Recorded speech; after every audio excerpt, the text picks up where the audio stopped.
Ден 2 от холандското ми пътуване, днес сме цял ден в Хага. Видеото от ден 1 от Амстердам може да го намерите качено в профила ми. Деня започна с тренировка, която беше 20 км леко бягане. Оправих се и веднага излязохме, за да се запътим към същината на днешния ден. Пристигнахме на центъра в Хага и след кратка разходка се отправихме към Синабан. Това е най-доброто и препоръчвано място за канелени роца в Холандия.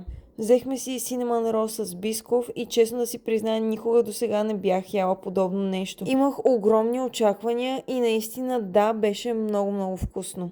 След това отидохме към Депасаж, което е просто закрита търговска част с най-различни магазини. Не е нищо особено, но пък е красиво. Следващото място, което посетихме, беше китайския квартал, но бързо се отказахме от него, защото беше много зле. И се насочихме към едно готино кафенце, което намерихме в TikTok. Тук абсолютно всичко от менюто съдържаше матча. Взехме си мочета, аз си взех и манго матча лате, което беше много вкусно. Тези мочета бяха най-ужасното нещо, което съм пробвала в последно време. Добре, че си взех този матча йогурт бол, който беше уникален. Продължихме с дълга разходка по всички забележителности, които може да срещнем на центъра.